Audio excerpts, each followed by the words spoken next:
Hi, and welcome to The Working Songwriter, the show where today's best songwriters come to talk shop. I'm your host, Joe Pug.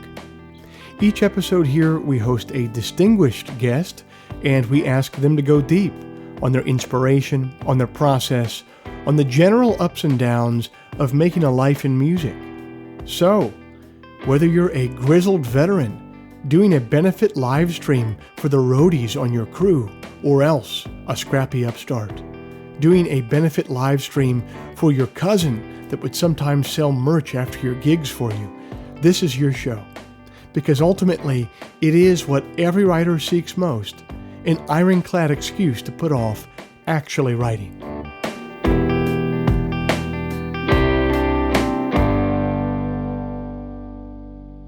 Hey everybody, it's the last Friday of October 2020, and I thank you for joining us. This week's show is brought to you by Bandzoogle.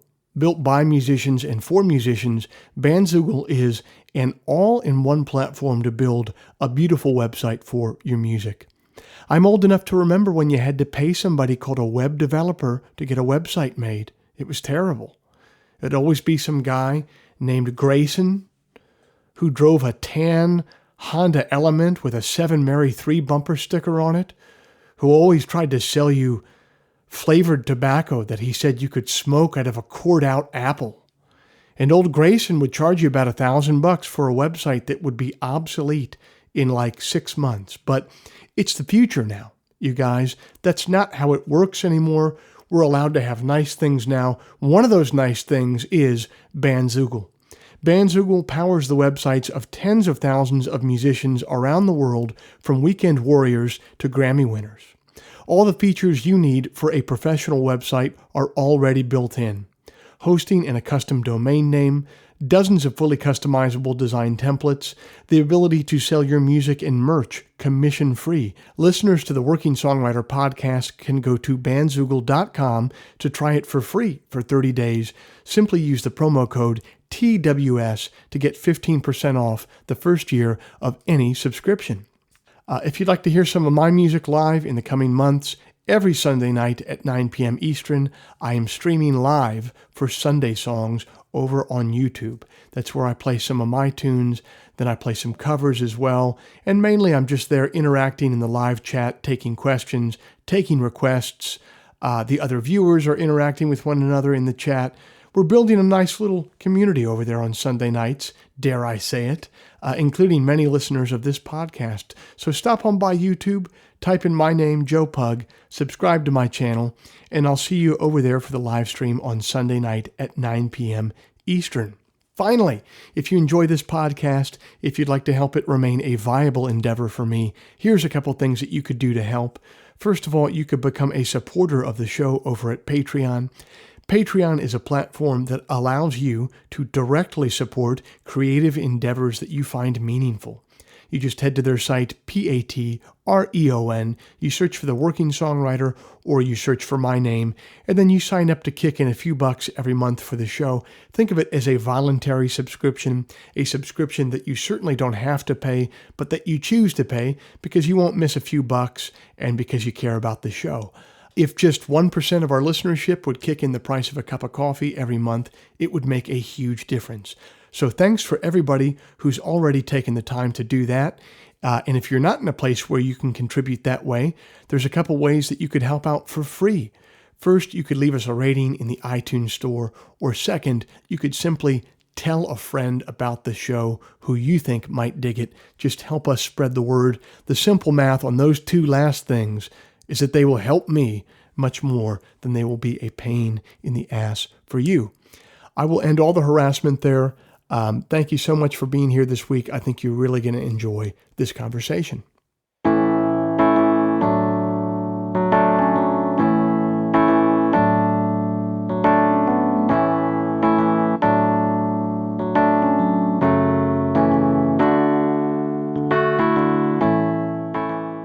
My guest this week grew up dreaming of a career as a performer, but ended up with a celebrated career as a professional songwriter in Nashville. Kendell Marvel's journey is now coming full circle with a turn at center stage, writing songs for himself and releasing them under his own name. Originally from Southern Illinois, Marvel made the move to Nashville in the late 1990s, where he scored a hit for Gary Allan with one of the first songs he wrote in town called Right Where I Need to Be. He went on to pen tunes for Jake Owen, George Strait, and the title track of Jamie Johnson's Grammy-nominated album, The Lonesome Song. Perhaps his most fruitful collaboration, though, has been with Chris Stapleton. Marvel has written over 60 songs with the country star, including the Grammy-winning tune Either Way. As country radio's format moved away from his artistic sensibilities, Marvel began again his own career as an artist. He won a champion in Dan Auerbach of the Black Keys, who produced his latest effort, Solid Gold Sounds. Rolling Stone named his latest release one of the best country and Americana albums of 2019. Billboard called that latest album a standout, traditional-leaning release. And the Tennessean noted that he made his way to the Grand Ole Opry on his own terms. Kendell was nice enough to join me on the phone this week to talk about his journey so far.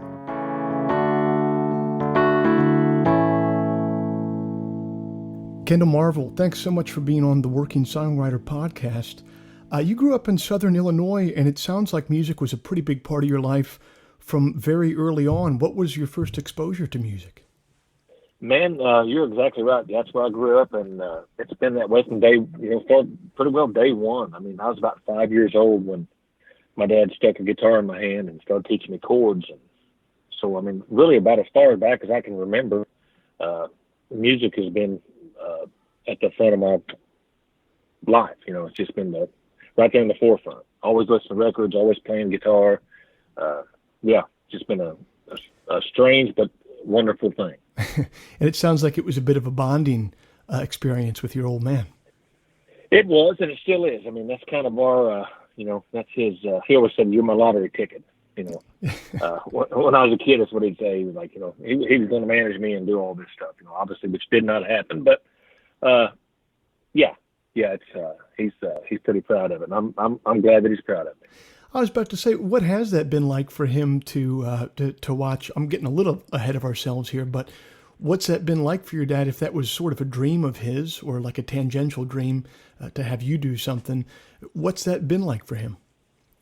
I think it's been a great ride and something that he's always wanted to do. I mean, it's like anybody with their kids. You live vicariously through your kids. You always want your kids to do better than you did. Mm-hmm. So I didn't understand that as a young man. I always thought he was a little clingy and protective, when he'd take me out to do things. But now looking back, that my children are grown up and adults, and I'm proud of their accomplishments, and so I get it. It's like, that's what dads are supposed to do.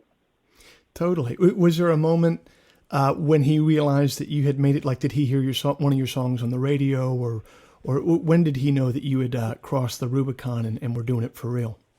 He always, if nobody else believed, he always did. So, I mean, he's always known this was going to happen. He thought I was going to be famous as a singer, more so than a songwriter. And, here lately it's been more the artist thing. But my first 20 years in Nashville, I was just a songwriter for other folks. So, he's always been pretty confident that it was going to happen. So, when it first happened, when we first started writing hits, he didn't act surprised. That's good. It is, yeah. So it sounds like you had a couple bites at the apple first getting started. You had, kind of a career very early on, right out of high school, maybe touring, playing stuff as an artist yourself, and then you took a step away from it. Can you talk about that first iteration of your career? What did that look like? Sure. That was the learning process that I think everybody goes through. I had a good regional following where I grew up in Southern Illinois and, eke the living out up there. And then you kind of, hit a ceiling and do all you can do in a certain area. And you're either good enough to go on to the next level, or not. And I was just, ballsy enough to like, you know what? I'm going to do this and try that. But, there were some weird times in between. I took a job for a while and kind of give it up for a little bit. Not really give it up, but, kind of put it on the back burner. And I was in my late 20s Yeah. when I decided I was going to really move to Nashville and give it a shot. And it worked out pretty well. Gotcha. So you had taken on, before you moved to Nashville at around 28 in your late 20s, you had taken a job before. Why did you have to move to another job at that point before moving?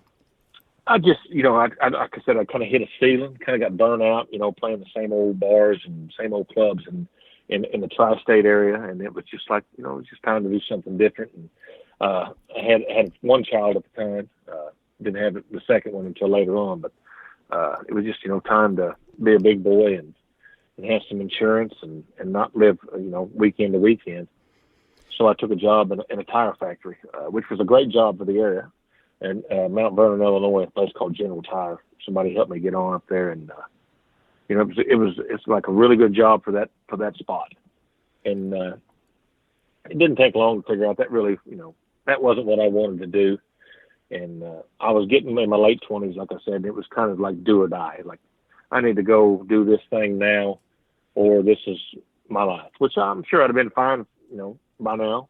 I'd have got over it, Right. But yeah, I felt like it was the time. And then I came home from work, and I got a call from a guy named Scott Simon that lived in Nashville. He's a music business attorney when I met him, but he went on to run Sony Records, and now he manages Tim McGraw and several other acts. But he'd called me out of the blue and asked me if I was still playing music, and I lied and said, of course I am, And so I went down and met with him a little bit, and he was like, you write songs? I said, I'd try, And he was like, well, you need to write, we'd like to do some recording with you, but you need to write some songs. Nobody's going to give you their good songs. And that kind of got under my skin, a little bit. But then once I became a songwriter and for a living, and I kind of realized that, I don't want to give my great hit songs to Kendell Marvel. I want to give them to Kenny Chesney and Tim McGraw, George Straits. So I got it after that. But that was kind of the breaking point for me as far as lighting the fire under my ass and get me to go. It must have been scary to a certain degree. I mean, if you already had started a young family, when you start a young family, I got a couple of kids, that provider instinct really kicks in as a guy, you know what I mean? And can be really kind of terrifying. What was the fear level as you moved to Nashville, or was it just kind of like a fuck it, I got to try this anyway type of feeling? I think it was more of a fuck it thing. I'd come to the point, and my wife has supported me, so that was a big thing. If she hadn't supported me, then obviously it probably wouldn't have happened. Right.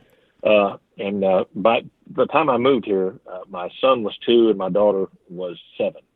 Mm-hmm. So it was just like, I was an adult and just really starting to grow up. We had kids at 19 and 20, so I was like, we was young. We grew up with our children, mm-hmm. And but it was a tipping point. It was like, I've got to either do this and make this work and not half-ass this and play on the weekends. That's a tough gig for somebody with children, to just play on the weekends and live check to check and gig to gig, and it's really hard. And my dad owned a little mom and pop motel, him and his wife, and he gave me a job, and I worked over there, and he would let me have a couple of days off during the week, and I'd come to Nashville and go to the Bluebird Cafe and places, meet songwriters and stuff. And then finally he said, you know what, why don't you just move? And he said, I'll pay you for a year. Mm-hmm. And I think I was making $400 a week, something like that. Wasn't much money, but it was enough to keep me from coming down here and having to get a job during the daytime like a lot of people have to. So I said, okay, I'll go ahead and move. I said, if I get anything recorded, I will give you the publishing on it. I knew a little bit about publishing, and of course I didn't know that the day that I moved to town, I was going to write my first hit song, and it bit me in the ass. I didn't know Dad was going to make a big bunch of money off of it, but I am glad he did. I was about to say, it sounds like your old man came out just fine in the situation there. So that's he's good. Pretty lucky, and he always has been. Yeah, he always seems to get into something at the right time. Well, that's good though. I mean, that's the risk reward dynamic there. He took the risk, so he gets the reward. Absolutely. There? He still to this day will bring it up. Don't you forget you wouldn't be here if it wasn't. I know it, Dad. I got you. Was it a major shift in your mind? It sounds like at a certain point when you talked to that music lawyer that brought you down, there almost had to be like a paradigm shift in your mind to say, well, I'm not, I have to think of myself less as a singer and more as a songwriter. Was that a difficult shift to make, or was it pretty natural? Obviously I wanted to be an artist. That was the whole reason for moving here. But then once I started getting cuts, people started recording my songs, and I started getting, they call it mailbox money. You get royalty checks, and then I realized, man, I can stay at home and make a really good living, and watch my kids grow up and be involved in all their stuff, which is exactly what I did. After that, I didn't pursue an artist career until my kids were way grown. They'd moved off to Los Angeles, and then I was like, I'm going to start making records, So, it worked out exactly like it was supposed to, and I would not change anything about it. Man, that does sound really ideal. I'm kind of a dude in the complete opposite, where I've spent 10 or 15 years in clubs, and now I got young kids, and it's like, even going on the road, I've cut it down to about 70 or 80 dates per year. Obviously, this is COVID notwithstanding, obviously, but sure. Even that, man, being away from the kids that much, I'm trying to get it down even less than that. It's tough to be away from kids that are that young, Oh, it sure is. I mean, you miss so much, them intricate days in their lives of, I remember I missed my daughter's senior prom. I had a gig in Florida, and I'd committed to it, 8 months before, so I had to go do it, and it broke my heart to not be there to, go watch her and her date. And luckily she had went to freshman, sophomore, junior year, and went to prom. So I'd seen the prom thing before, but it really, if that had only been a first or second one, it would have hurt worse. But they was all pretty understanding about it. So for sure. Well, tell me what it looked like as you're making that transition in your late 20s there in Nashville to a professional writer. Who was around you that was kind of mentoring you? Did you have mentors there that you were learning from, or were you sort of autodidactic? Who was teaching you? A lot of guys that I wrote with in that time period was kind of the same level. You kind of got to work your way up to writing with the bigger writers. Okay. But there was one big writer, a guy by the name of Max T. Barnes, that took me under his wing and really showed me a lot. And I haven't talked to Max in a while, and I really should keep in touch with him more because I haven't written with him in years and years and years. But there in the early days, he really took me under his wing and showed me a lot of stuff, introduced me to a lot of people. His dad is a Hall of Fame writer named Max D. Barnes, who wrote so many songs. I mean, just probably had 30 or 40 number one hits. He introduced me to him. I wrote with him. He introduced me to Harlan Howard. I got to write with Harlan. Oh, wow. So it was just some very great contacts. And he was kind of my mentor. And a lot of the guys who are big writers now came in town the same time I did. So it was like we was all up and comers, and now I look up to those guys and get to write songs with those guys. But I don't really think of them as mentors because we all came through the ranks together. Yeah. But they're all fantastic and great writers. No, that makes sense. What were some of the early, like really fundamental nuts and bolts lessons that you had to learn about writing a song at first? Man, there's just so many things. I mean, I wrote so many crappy songs, had some great ideas. I look back now and it's like, man, I wasted them great ideas on and wrote crappy songs with them. But that's just the name of the game. Right. But always the nuts and bolts of the thing is it's all relationships. You get out, you go to these songwriter nights, and you meet all the people you can. You write with anybody. You never know who's going to be the next great writer or who you're going to walk into a room with, have the right idea at the right time. And so I just learned not to say no, especially when you're starting. It's like, you want to write? Yes.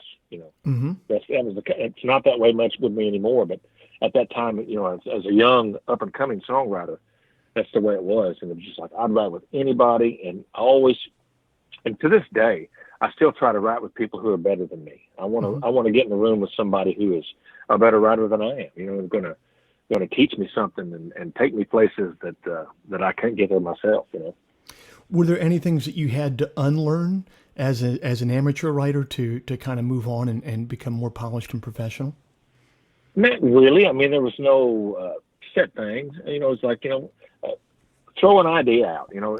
Even to this day, I'll spout something out. If it pops in your head, say it. Don't sit on it. Because it might be stupid, but they might take that stupid idea. There might be a piece of that They're like, yes, how about we do it like this? So it's like, don't sit there and not say something. If it pops in your mind, you're like, this could be cool, but I'm kind of, it might be stupid. I don't know if I should say it or not. So now I just like say it, and I'll say, this might be ignorant, but what do you think about this? And a lot of times it'll go somewhere. Yeah. Yeah. So what did your days look like then, or early on? Were you writing a couple times a day? Or were you writing once a day and then doing gigs at night, like songwriter rounds? On like a very basic level, what would one of your days look like that first year in Nashville getting started? My first year, yeah, I'd write twice a day, 5 days a week, and Wow. at any time I could write, I was writing hundreds of songs, probably 150 songs a year.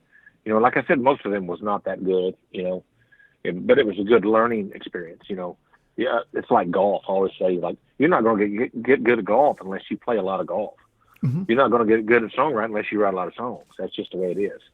So that was just a learning curve. It's just something you had to do and jump in there and do it. Now I write, even before COVID, I mean, I was doing more touring. I probably did about 10 songs in the last year. Right. But once COVID came on and I had all this time on my hands, I got back to writing. So, I'm writing a few days a week, and that's about the way I want to keep it. I'll do, and most of the time I write with an artist or a really good songwriter that I respect, and I try to keep it that way. Nowadays, I kind of lose my concentration. I'm not as sharp as I used to be, and my ideas I kind of keep a hold of them, and I kind of have an idea who will write this kind of idea the best with me, and that's just something you learn along the way, though. Yeah, and I would imagine that now that you're going the artist route as well, that there's a couple ideas that you'd say to yourself, well, we're not going to do that in this session. We're going to save that for the next Kendell Marvel record. Well, I'd like to say that's the case, but, I've never held on to a song for myself. It's just like, if somebody wants to record my song, have at it. I don't care if it's like my premier song that I want to do on my next record. Like, you know what? I'll write another song. And that's just the songwriter in me. And it's probably always going to be there. Like, if somebody respects me enough and likes my song enough to record it, they can have it, and I'll write another song. It's always flattering. I don't care who the artist is. It's always flattering when somebody wants to do something you make up. And so I'm always, the songwriter in me still, I still want cuts, and I still get some here and there. I don't get them as much as I used to, but I still got some buddies, the Stapletons and Brothers Osborne, and people that I write songs with, and they'll do one now and then. I like that kind of feeling that the well is never dry, that the well is bottomless. That's a. It is. As long as you try to stay fresh and creative and learn from other people, it's pretty bottomless. Yeah. So early on, were you working with a publishing company that was helping your stuff get picked up, or were you kind of just working solo and working with other people that had deals like that? I did. I came to town and I had, I wrote that, my first hit, like I said, the day that I moved to town. And Wow. Gary Allen cut it, a song called Right Where I Need to Be. And and I already had that cut. And so I got a publishing deal really quick. But, my dad, I gave him half of it. And then I took the other half of it, of the publishing, and chopped me a publishing deal with it. And I've had one ever since. So I've had a publishing deal since 1998. Somebody's always, paid me to write songs. And that's a pretty good feeling. So for younger writers who haven't dipped their toe in that world yet, what do you think one of the most important things for them is to know when they go in to negotiate for a publishing deal? Well, it's changed a lot since I've really had to go in and negotiate. I haven't had to negotiate as an up-and-comer in a long time. Right. And the music business has changed a lot, with the streaming and things since then. So it's a little different ball game now. So it's hard for me to really wrap my head around that with the young writers, But if you have a publisher interested in your stuff and they're willing to give you, throw some money out on the line, give you a draw, of course, you're always playing with your own money. Right. When you do a publishing deal, they're just basically loaning your own, they get that back. Right. If you get anything cut. But it keeps you from having to go out here and wait tables and, do things that a lot of people have to do to survive. It opens your days up. Like, okay, I got a publishing deal and they're paying me, $2,000 a month, and I can come out here and not have to work and go write songs during the daytime. It's what most people like to, like to keep their evenings free, Right. Just like we can write in the daytime. So it's like, man, if somebody's willing to give you if somebody's willing to pay you to write songs for a living, get a good attorney, make sure they're not screwing you out of something. But yeah, it's pretty flattering, and it's harder to do these days. I mean, when I moved to town, there was like 3,000 songwriters in Nashville that actually got paid to write songs. And now it's maybe a couple hundred who actually get paid to write songs for a living. It's changed a lot. Why is it so much less? Just nobody sells. Back in the '90s, everybody was selling millions of records, and there was money to be had. Right. Nowadays, it's the streaming thing works well for artists like me. It helps guys like me get seen. It doesn't necessarily help the songwriters and the publishers. You don't make no money off of streaming. Got it. And that's where most people are getting their music, these days, from streaming. Yeah, I just looked at an infographic recently, and it kind of showed you the different mediums that people listened to music on from 1970 to now.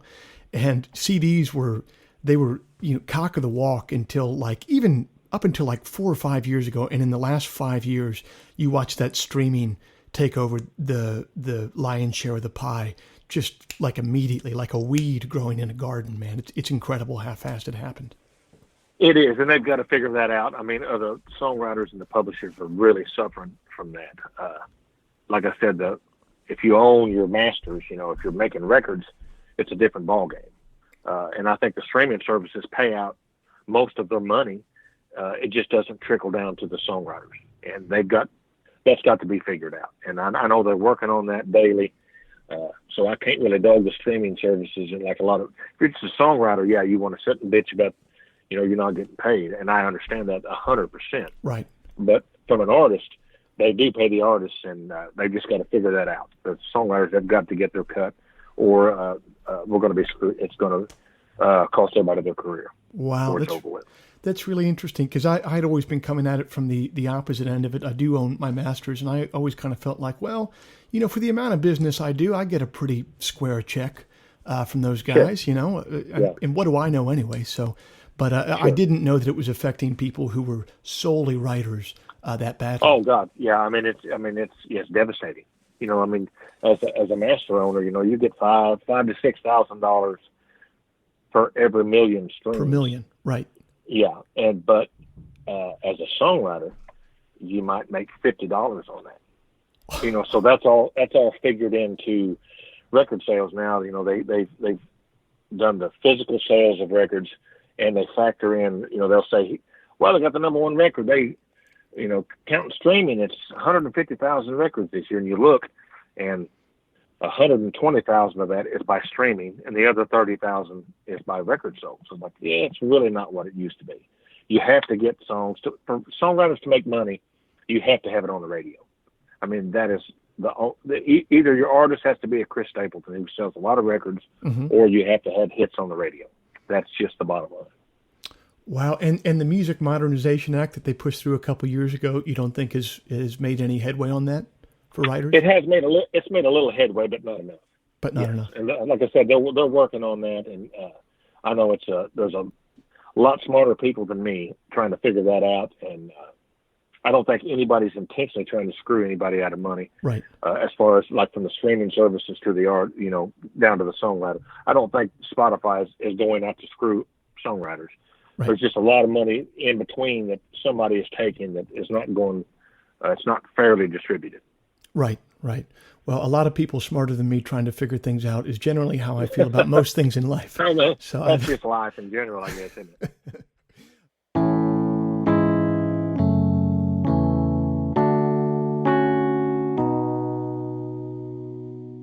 The holidays are quickly approaching, and you have a problem.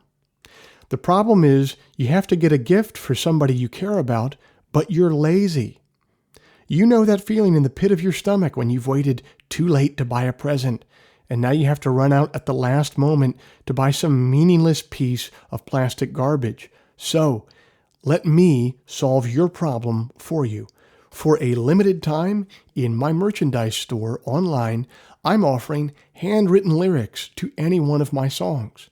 If you or someone you know digs my tunes, you can get one of them written longhand by me, made to order, and with a personalization. Best of all, the lyrics will come framed, so you don't even have to worry about your laziness coming back to bite you there. All you have to do is place your order and your problem is solved. The lyrics will arrive framed, signed, dedicated, and good to go. Just head to joepug.merchtable.com. JOEPUG.merch, table.com, and order your set of lyrics now.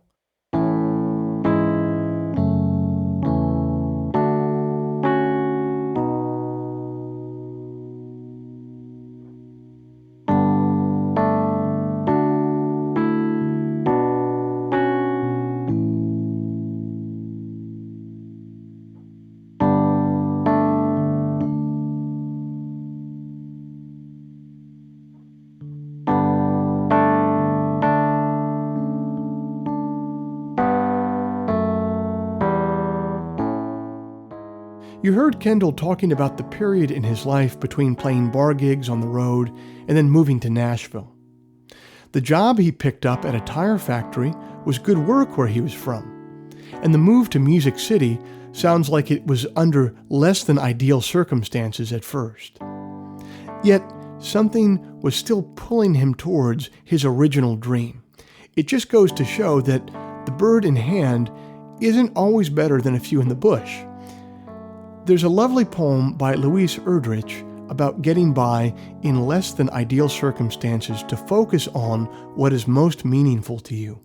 It's entitled, Advice to Myself. Leave the dishes. Let the celery rot in the bottom drawer of the refrigerator and an earthen scum harden on the kitchen floor. Leave the black crumbs in the bottom of the toaster.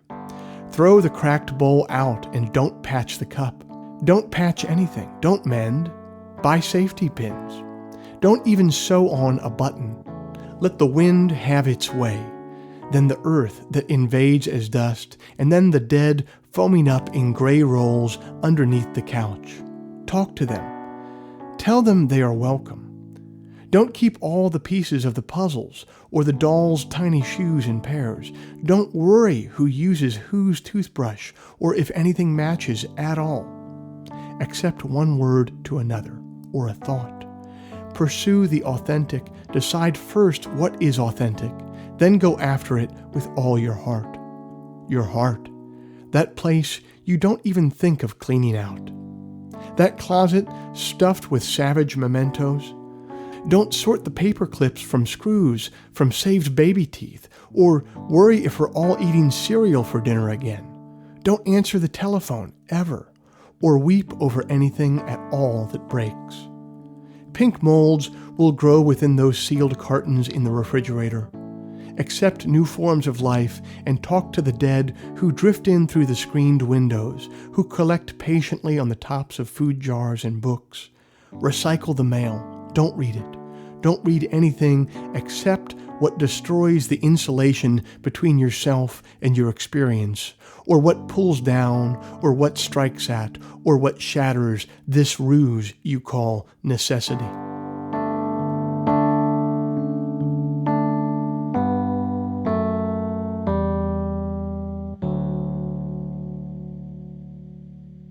Well, take me to like the, before you went the artist route, take me to when all cylinders were firing as a writer, and you're writing with Brothers Osborne and Jamie Johnson, and you're writing for Blake Shelton, George Strait, obviously Chris Stapleton. What did your days, when did things really take off for you, and what did things start looking like then for you on a day-to-day basis?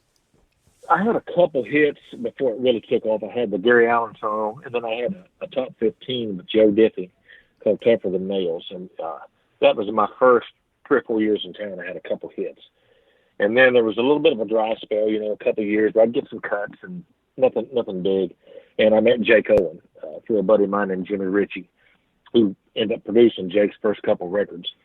And we just hit it off, and I wrote most of Jake's first records, had his first 3 hits, and that was a turning point as far as a songwriter. I kind of heated up, as they say, kind of got hot for a minute. And then I started getting I just got in a lot more rings than I would have got in to write songs for people. And, it's a lot of it's perception, like, hey, this guy getting a lot of cuts. Let's listen to his songs a little closer. Not that my songs was any better. It's just like all of a sudden I'm getting cuts. So they listen to my songs with a little different ears than they did, before I started having that success.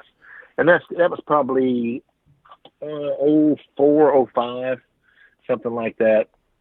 And that's when it really took off. And then I met Stapleton right in that time. And, that was way before Chris Stapleton was Chris Stapleton. He was just a great songwriter in town. And him and I wrote a ton of songs together. And we had cuts on everybody from Josh Turner to Blake Shelton, Leanne Womack. I mean, we just had a lot of cuts together. And then, obviously, he's always been as good as he is now. Mm-hmm. But nobody outside of our community knew that, Right. Just like the best singer I've ever heard, and nobody's ever going to hear him. And Right. thank God that somebody had the balls to sound him up and put something out on him. Yeah, it's been a really beautiful thing to see something like that rise to the top. You're like, wow, it seems like that never happens, and it did, and it's just a beautiful thing to see. Oh, it was, yeah. I mean, it was just like when he took off that night on the 2015 CMA Awards, and he got nominated for a bunch of stuff, which was surprising because he hadn't had a bunch of success on Traveler at that Mm-hmm. point. And then when Justin Timberlake said, "I'll come play the CMA Awards if you let me sing with Chris Stapleton," Yeah. and of course they got like 8 minutes, which is crazy, to let somebody have 8 minutes of airtime. And I mean, it just changed overnight. I mean, it was just like he went from 0 to 1,000. Just like, oh my God, he just turned into a superstar in 8 minutes, and it was it was amazing. I mean, just like it changed. That was the night that I decided I was going to make records. I was like, you know what? I don't want to have to continue to try to write songs with modern radio. I want to. If he can do it, I mean, not comparing myself anyway to Chris Stapleton because it's hard. You can't compare anybody to him. He's just so good. But it's like, you know what? He don't look like a modern day country singer. Right. He don't wear tight pants. He's not Robert Redford looking. They don't look at Chris and think, oh my God, he's so handsome. That's not the thing. And he don't write cheesy ass song. It's like Right. he does it his way, and that was just a turning point for me. I just like, okay, I'm gonna go make a record. So what you're saying is when COVID is over and I come to see you play live, you're not going to be wearing tight pants. Is that what I'm trying to understand? Well, if they're tight, it'll be because of COVID. Because I've eaten and drank a little more than I should. I'm actually in Apalachicola, Florida right now, and with some friends, and we've been to a brewery down there. We're just walking around. It's like, well, I got to go do this podcast, so I'm gonna go over and sit in the car. Yeah. And so we've been out drinking beer and eating fried oysters, and I'll probably look a little more egg shaped next time. I know. I'll have to get back on my tour shape. That's for sure. I know. When the pandemic first happened, I went to Costco and loaded up on cases of beer, and now I have to. I got to figure my situation out here, man. It's easily done, I'll tell you. It's been too much. So talk to me a little bit about. I think you've talked about in the past, but I'd love to hear it here. At a certain point, and you mentioned a little bit about it before, but dig in just a little bit more on the idea that you weren't enjoying what you had to do to get a cut on radio. And as you were saying, it's so important if you're just the songwriter, if you don't own the master, it's really important that you are on the radio. What were you having to do to get on the radio, or what do you feel like you were being asked to do or sort of implied to do that you just didn't feel like doing anymore and that you moved on from? Well, I just couldn't write those kind of songs. It seemed like everybody was writing one song and re-recording it. It's all about bonfires and tailgates and cut off jeans and bullshit. And it's like, I wrote that stuff when I was in my 20s. Mm-hmm. I'm in my 40s. It's like, I can't relate to that. And plus everybody seemed to do the same thing. They pawned this bro country thing off on Florida Georgia line a lot. Mm-hmm. And I knew those boys when they were in college, super good dudes. Mm-hmm. Not necessarily my cup of tea, what I am good at writing. And I think after they had success, then Nashville's horrible for jumping on the bandwagon anyway. It's like when that started working, everybody started doing that. And it was just, oh no, I'm not good at that, you know. So it's like the George Straits of the world started, you know, petering out a little bit, and their songs weren't going number one. You wasn't having hits with the George Straits and the Josh Turners, them kind of guys. And it was like, oh shit, now what am I going to do? You know, because I can't write about bonfires. And there's a couple of guys in town who was writing everything, and they just done that way better than I did. Yeah. So it's like, I'm either going to have to do something as an artist or move and figure something, do something else, go out and fish for a living or drink beer, because that's about the two things that I like to do besides write songs.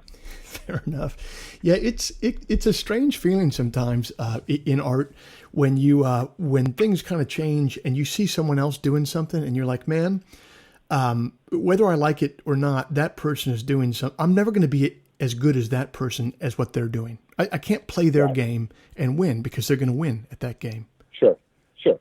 Yeah, that's exactly right.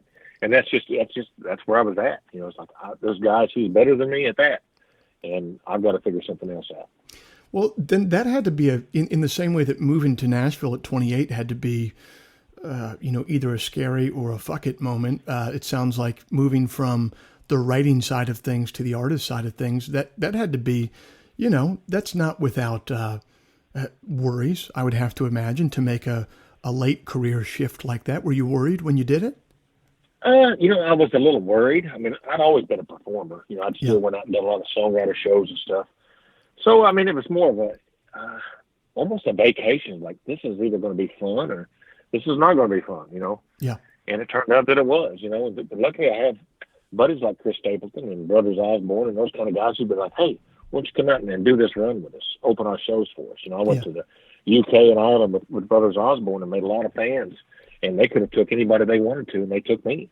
Right. You know, last year Stapleton took me. I'm supposed to be on tour with Chris right now. You know, we postponed it to next year. And that kind of stuff just elevates you in an artist level. It's like, you know what? Now I can still write songs for other people, which I still do, but I don't have to cower and cave and write the kind of songs to get on the radio. I can just write shit I like with artists that I like. And when they get cut, that's fantastic. If they don't get cut, I'm going to go out here and tour, and I'm going to play, and I'm going to be fun. Yeah. And that's kind of where I'm at. So what's been the most challenging part of the shift and doing your own artist thing? Like, what things did you have to get used to that you know, what problems do you have now that you didn't have when you were just writing songs for people? Oh, you know, it's just the being gone is a little different. But like I said, my kids are grown, so that's not really a big issue. My wife goes with me most of the time. You know, if I'm going somewhere cool, she's always there. If I'm going to play in the cornfield in Iowa, you know, she might say, I'm going to stay home this weekend. I know. You know? And may not be where she wants to go. But both of my kids are grown, like I said, and they fly into shows or drive down if I'm doing something cool. My daughter actually manages me. Oh, wow. So I mean, we're a very tight-knit family, and they're very involved in what I do. Even my son, who's not really involved in my career, he's very into it. So he'll, you know, if I'm on tour, then you can bet your ass he's going to show up a lot at my shows. So it's just like a family thing. And if they want to jump on the bus and go for the weekend or jump in the van, however we're traveling, then they're always welcome. So that makes it, that's the nice part. The being gone, not sleeping in your bed, you know, the older you get, I'll be 50 here in a couple of weeks. Yeah. So it's just like, you know, that's a little stranger. And the older you get, you know, sleeping in hotels, laying in the van seat. You know, if you can take a bus, it's a lot better, but we can't always afford a bus. Yeah, those things are expensive. Yeah. No, I come from a pretty tight-knit family. When my father retired a couple of years ago, he came on the road with me to sell merchandise, and it's fun working with family, man. I love working with family. It is. Before Shelby was managing me, my daughter, she was tour managing for me on the Stapleton tour last year. She was like, damn, Dad, this is a lot of work. I mean, she was you know, selling all the merch and tour managing, and just like it was a pain in the ass. So I'm glad now she's in charge and just managing me, and she'll come on the road when she wants to, and then it'll be more fun instead of hard work. Yeah, and you know, my wife used to cherry pick gigs in the same way. She'd always come to like Chicago or Seattle or San Francisco, and one time she made the mistake of joining me in Pullman, Washington for a gig, and I was doing laundry at a laundromat beforehand, and she was like, oh yeah, so this tour thing, this actually isn't great all the time, is it? And I was like, no, it's not just one big party all the time. freaking love Pullman, Washington. I played. Yeah. I can't. Me and Elizabeth Cook and Chris Shepard from the Foo Fighters played this place. It was a barbecue joint out there. We done a solo acoustic tour last year, and it was Pullman's a great little thing. It is. This particular gig that I was playing, I think, was in a gyro shop. So I think my experience was a little different than yours. But yeah. Well, I mean, this was a little barbecue joint. It wasn't big, but man, they was a rowdy bunch. They was glad to have some music show up in their town. Yes. Yeah. So talk to me a little bit about these records of yours that you're making. Now, you're making them with Dan Auerbach, who obviously of Black Keys notoriety, but really for the last 10 years has just been producing a ton of great music as a producer exclusively. What's it been like to work with him, and what have you learned on the album making front from working with him? Man, my first record I made with a guy named Keith Gaddis. Gaddis, he was Dwight Yoakam's band leader for a long time. Great guitar player, great writer, great singer, done it all. Mm-hmm. He produced my first record, Low Down and Lonesome, and then after that, a guy named Dave Ferguson, we call him Fergie, he produced the Johnny Cash stuff with Rick Rubin, Oh, yeah. Just like Sturgill Simpson, Tiger Childers, Marvel Price, some stuff like that, some really cutting-edge independent country music. And he stumbled upon my record from a guy named Clay Bradley, who managed me for a little while. Mm-hmm. And he said, man, I went and met with him at the butcher shop, which is him and John Prine's studio. And he was like, I really like what you're doing. And he said, I think Auerbach will like it. He said, but I want, he said, his exact words was, I don't take a shit these days without talking to Dan. Him and Dan are doing a lot of stuff together. Yeah. And I said, all right. So he played my first record for Dan, and Dan loved it. And he said, let's just write some songs and see what happens. And we got together and wrote some songs. Man, it was just like the perfect mixture. It was like rock and roll meets this bone-ass country guy. And we just wrote a bunch of great songs together, and that was that. And he was like, let's just go make a record. And it was the most fun I've ever had making music. Really? It was. He's a genius. I mean, he really is. I mean, his heart. He got famous, obviously, Black Keys, mm-hmm. but the guy just wants to make records. I mean, you listen to the Yola record. He's done John Anderson's last record, CeeLo Green. He just does some shit he likes. That Dr. John record that he did was amazing. Yeah, so good. But it was just like, man, the guy. He took a 49-year-old songwriter and he's like, hey, I want to make a record on you. Yeah. He don't look at the money thing. It's not like, he's like, oh, I'm going to make my money back on this. It's like, I just want to make great music, and that's when great shit comes about. It really is. It really is. So what did the nuts and bolts look like of making those records? Were you guys cutting live or were you kind of piecing it together? And who was kind of taking the lead on how it was produced and arranged? Oh, Dan, obviously he takes the lead of everything, but yes, he's all about cutting live. Mm-hmm. Them guys and the guys in the band, the Easy Eye band, them guys, they play everything from Good Time Charlie's Got the Blues to In the Ghetto. These guys were old school. The youngest guy in the band saw the Beatles. That's how old they are. So, it's like, but they're fucking phenomenal musicians, and just, they're out there getting after it, and they're just happy to be working. So they're all like older dudes. Oh yeah, they're older dudes. Yeah, I mean the drummer is 80. What? Yeah, he does all that Yola stuff and my stuff. John Anderson. Yeah, he's 80 years old. Wow. And they're just amazing musicians. It seems like they have a shelf life, musicians do, mm-hmm. and except when it comes to Auerbach. He's like, man, I love records from the 60s and 70s. Why aren't these guys working? They was the Chips Moment guys from over in Memphis, mm-hmm. doing all that stuff, and he just kind of brought them out of retirement. They was just as good as they always was. They just wasn't, for whatever reason, wasn't getting the work that they used to get. Right. And, so they're thrilled to death to be working again, and they work on all of Dan's stuff. He did a record with him himself, his songs, and then he just produces all these other acts. And I think that's why it's so unique, the sound of all of his records. There's a common thread. If you listen to my record, you listen to Yola's record, you listen to John Anderson, CeeLo Green, there's just a common thread. It's like I always compare it to a good craft beer. Yeah. There's a place up in Massachusetts, and it's called Treehouse Brewery, and it's one of my favorite breweries in the country. And every one of their beers there's a taste in all of them that's common. Like there's a common thread that runs through all these things, and that's what I compare his records to. The common denominator in all the records, obviously, is Auerbach, but he's got this little sound that changes shape. It'll change the shape with whatever that artist is. Me and Yola couldn't be any different, right, artistically. Yeah. But there's something in both of our records that you can hear. It's like, oh, there's something in that links those two records together, and that's Dan Auerbach. That's what he does.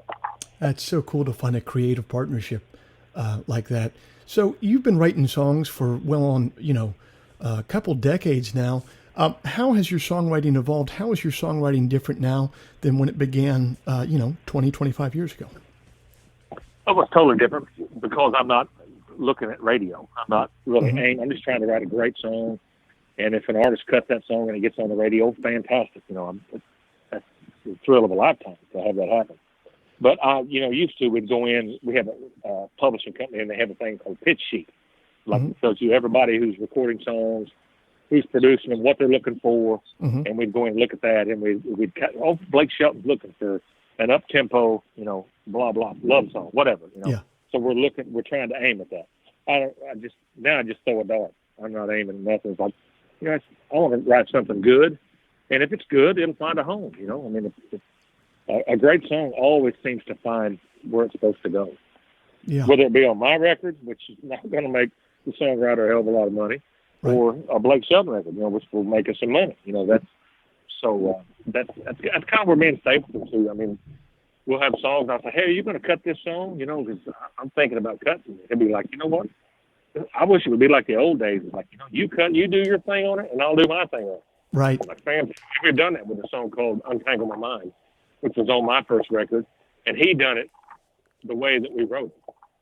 Real kind of bluesy feeling, and we done it real honky tonk piano, and way more up tempo. So it's like two totally different songs.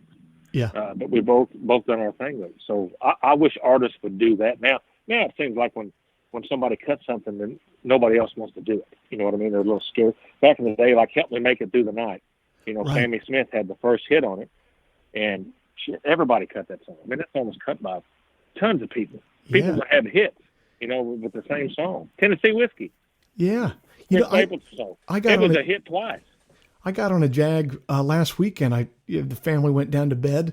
I had a couple beers, and for some reason, I just got down this rabbit hole of listening to every version of Mr. Bojangles that had been cut, Jerry Jeff Walker's song. There's like 10 different versions of that song, and I think all 10 of them were hits. Yeah, exactly. And why we got away from that, I have no idea why. But because all of them done them different, and it was really unique. And a great song can be done again. Indeed. Unless it's Hey Jude, or Yesterday or something. I get why you wouldn't want to redo that song, but right. It'd be really cool if people would just do their own thing with a song. You've over the past couple of decades, you've accomplished so much both as a writer and now as an artist. What's left on your bucket list that you'd really like to tackle artistically? I don't know. I'm looking at different things. I've really been intrigued lately with soundtracks.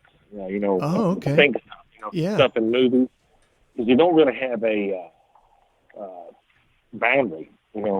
It's more of a feel, right? And it's not really what you say. You can say stuff. Radio won't let you say certain things on the radio. And you can say all kinds of stuff in a song or a movie. Right. So I'm really intrigued by that, and I'm trying to do more of that stuff. Who knows? I don't know. The touring. Obviously the touring and the songwriting is my bread and butter, but I wouldn't mind venturing out into something else creative. And craft beer. I'm interested in craft beer. I'm wanting to do a brewery. I bought a little place down here on the Forgotten Coast down here in Florida. Yeah. And me and another fellow just bought a little spot on the bay where his brother-in-law owns a brewery, And Yeah. he's like, think about starting a career. I'm just looking at some different things to do outside of music as well, you know, and not necessarily just time. You know, I know I got that, and I know I'm going to do that, but I want to do some things different. I'm getting a little older. It's like, hey, I want to step outside my box here and try something new. Well, man, it sounds in a lot of ways like your story's just getting started, brother. So it's been really illuminating to talk to you today. Thanks for giving us the time. I really appreciate it. Hey, I appreciate you having me on, and good luck to you, and hopefully we can come out this COVID on the other side and Yeah, man. and get back to work and life get back to normal. I mean, it's such a weird time and a crazy time politically, and I know. It's so much crazy shit going on. It's like, man, it feels like a bad movie that I want to wake up from. So I know. Just hug your family close, and that's oh yeah, that's one thing good come out of it. It has brought you. It kind of opened your eyes to like, man, life is pretty short, man. Yep. You better grab a hold of it and do what you can and not stress too much about the little bullshit that I would normally stress about. I'm just kind of over that stuff. Well, I'm a professional at stressing about bullshit, so I don't know if I can do that piece of advice that you've given me. I'm learning. I'm learning every day. All right, Kendell, thank you so much, man. Really appreciate it. Hey, thank you for having me.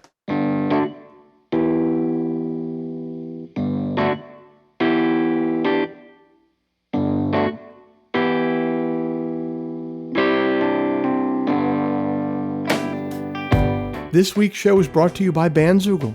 Built by musicians and for musicians, Bandzoogle is an all-in-one platform to build a beautiful website for your music. Use promo code TWS, the initials of our podcast, to get 15% off the first year of any subscription. Kendell Marvel's latest album is entitled Solid Gold Sounds, available everywhere music is sold or streamed. If before we meet again, you sit down to write, please remember, an expensive drug habit is not a song, a compelling Instagram account is not a song, and most importantly, reverb is not a song. So let all that take care of itself, and for you, just keep your eye on the song.